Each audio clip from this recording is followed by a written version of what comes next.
Level 1. The boy nobody wanted. You are 14. Sitting outside a convenience store in Osaka at 11 p.m. with nowhere to go. This isn't dramatic. It is logistical. Your mother's apartment is off limits because her boyfriend is there, and the atmosphere has become dangerous. You have learned to avoid it through experience, a memory stored in the nerves rather than the mind. So, you stay outside. You know, Osaka's streets like other boys know school corridors, which blocks are safe and which convenience stores let you linger. You are not a criminal, not yet. You have stolen food twice, but both times felt like a logical conclusion to being hungry. You are also not stupid. A teacher once told you that you were one of the sharper students she had ever taught. Sharp and hungry, sleeping near a store in Osaka. Suddenly, across the street, a car parks. It's a car that doesn't need to announce itself. 4 men get out wearing perfectly fitted dark suits. These aren't salarymen. These men move with a quality of ownership, as if they own the block, like weather owns the sky. One of them looks at you. Not through you at you. The assessment is quick, professional, and completely without judgment. He looks at you like a craftsman looks at raw material, evaluating what it could become. He doesn't speak. They enter a restaurant, and the door closes. But something in you, that sharp intelligence, has already begun calculating. Level 2. The errand boy. You are 16, and you are useful to someone for the first time in your life. His name is Tanaka-san, and he runs a small gambling operation out of the back of a pachinko parlor. You found your way to him through the social gravity of the streets, small jobs, and demonstrations of reliability. Until one day Tanaka-san's lieutenant asked if you wanted work, and you said yes before he finished the sentence. The work is not glamorous. You run errands. You carry envelopes from one address to another, and you do not open them. Not asking is the most important skill.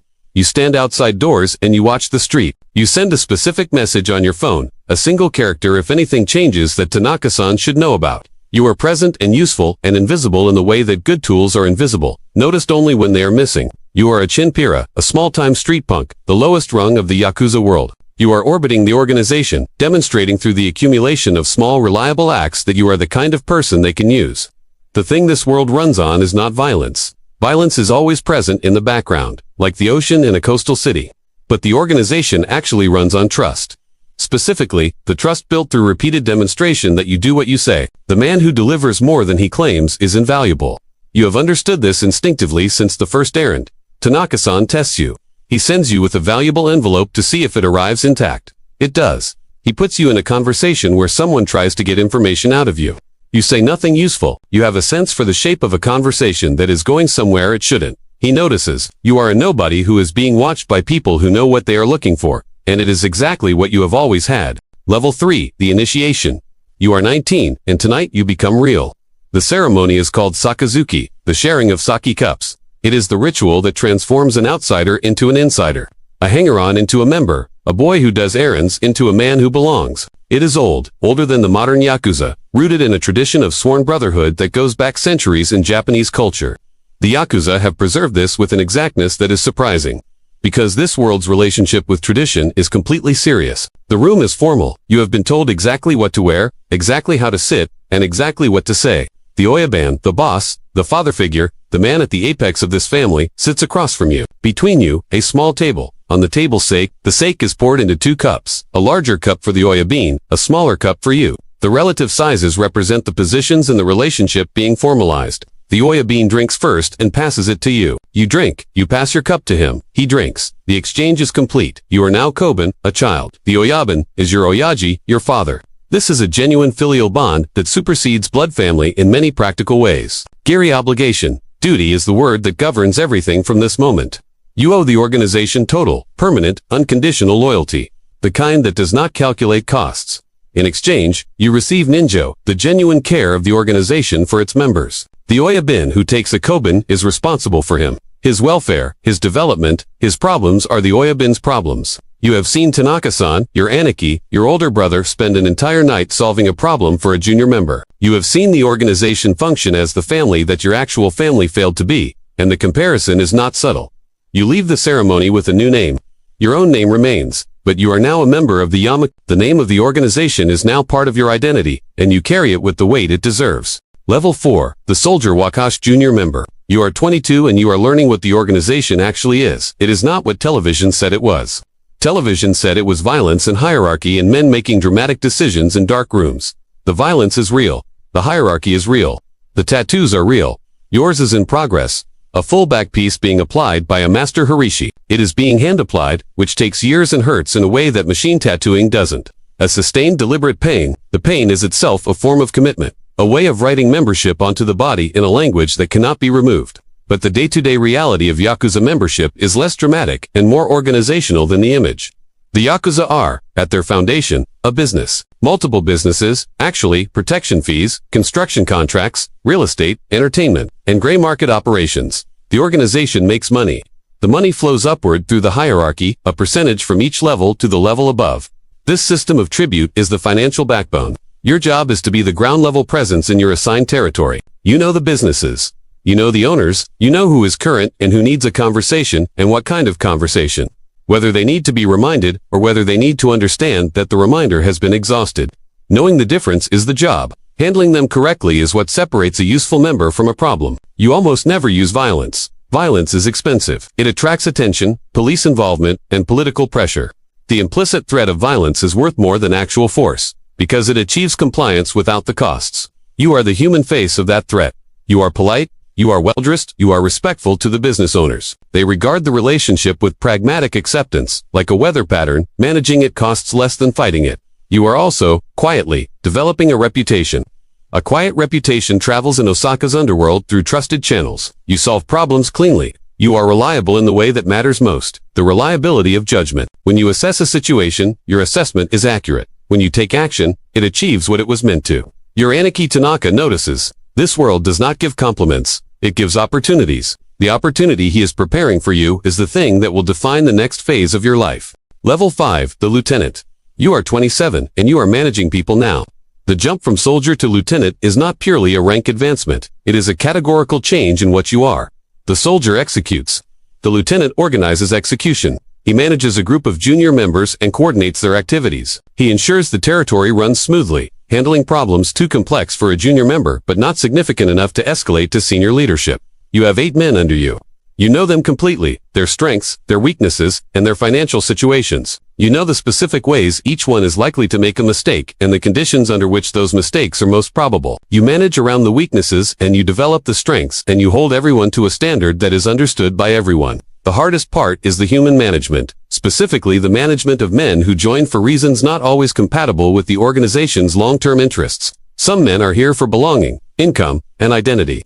Their loyalty is genuine, and their motivation is aligned with the organization's needs. Some of your men are here because they like the violence. This is a problem. Unpredictable men are a liability. You watch them the way a chemist watches an unstable compound with full attention and appropriate distance. There is also, at this level, the police.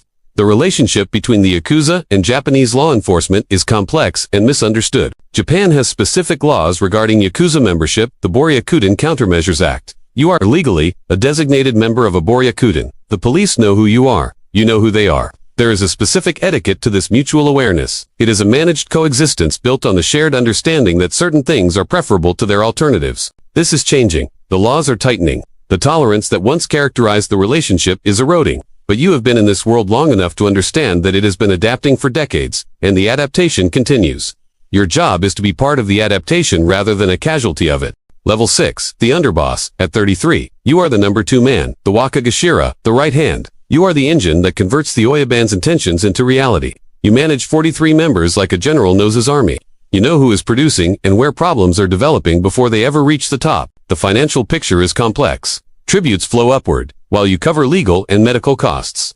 At this level, you make decisions that have permanent consequences for people's lives. Violence is the last resort because you are the one held accountable. Your dragon tattoo is complete, hidden beneath your suit. Outside, you are simply a businessman. Level 7, the boss. You are 40 and you are the father. When the Sake Cup passed, you felt the weight of responsibility for 43 men. You are Oyaji now. You are responsible for their welfare and development. The organization reflects its leader, like water reflects what is above it. You set the standard by living it. There is no manual, only the stories of what you did in moments of pressure. You navigate the senior council with diplomatic skill. The police are a constant pressure. You manage the adaptation to a tightening legal world, figuring out how the organization will survive the next decade. You think about this in the quiet morning hour. You carry the weight without complaint, with the focused attention of a man who has spent 26 years being sharp. Level 8, the senior boss, Kumicho. You are 52 and you sit at the top of an organization with over 300 members across 6 cities. Kumicho, the supreme boss, the patriarch of the entire structure. You arrived here through a combination of longevity, performance, and political navigation. The path to the top is not a ladder but a web. It requires maintaining relationships with people in tension without becoming the instrument of any of them. At this level, you do not manage operations. You set direction. You make the decisions that cannot be delegated. The ones that define the organization. These decisions are rare and weighty. The weight does not decrease with experience. It increases because you see the full range of consequences. You have a council, senior Oyobin from different families, each a man of significant experience and loyalty. In this tension, the council's politics live. You manage this council like a conductor manages an orchestra, understanding every instrument and creating the conditions in which they produce something coherent. Japan's Boryakuten Countermeasures Act is the strategic reality. Restrictions increase. Banks will not do business.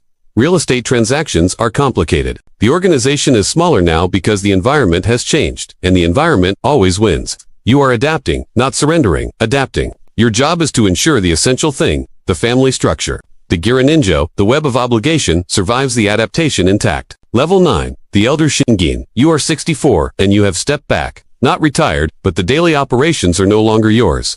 A younger man leads now, a man you trained for a decade. You gave him responsibility and watched him make decisions, then gave him your counsel. He is ready, and you knew he was ready. That knowing was the most important judgment of your career.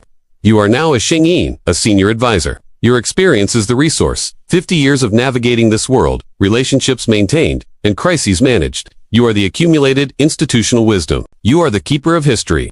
The true history, the version that includes the doubt and the human complexity that official histories always smooth away.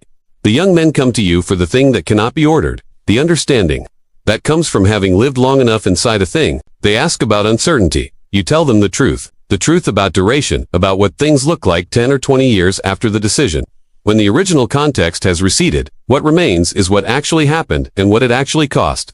Level 10. The cycle. You are 71 years old, and you are sitting in a small restaurant in Osaka, the kind of place that has been here for 40 years and will be here for 40 more. That serves one thing extremely well, and asks nothing of its customers except the willingness to eat quietly and appreciate what they have been given. Outside, on the street, a boy walks past. 14, maybe. Backpack that is too empty to have much in it. The specific walk of a kid who is going somewhere because he has nowhere to be. Not purposeful, not aimless. His eyes move. He is watching everything. He is reading the street the way you once read the street. He doesn't look at you. You are an old man eating alone in a restaurant. You don't exist to him. You watch him pass. You think about Tanaka-san, who has been dead for 11 years, who brought you into this world and vouched for you. He called you into his office and said that you were going to be fine, which you carried for 50 years. You think about the Oyabon who initiated you, who held the sake cup across from a 19-year-old from nowhere and made him something. You think about the men you initiated, the men you trained, the ones you led and protected and occasionally failed. The ones you lost are the ones you think about most at this hour, when the city is winding down, and the restaurant is quiet. Somewhere, in Osaka, tonight, in a room above a pachinko parlor, a man is deciding whether that boy is worth watching, whether the quality of attention in those moving eyes is the quality that this world can use. The organization will make that decision. It has been making that decision for 150 years. It made it about you 57 years ago when a man saw something in you that the legitimate world had failed to see. Giri Ninjo, obligation and human feeling. The two things that hold the world together. In this organization, and in every organization, the sake is warm, the restaurant is quiet. Outside, the city moves. The cycle is the point. It was always the cycle.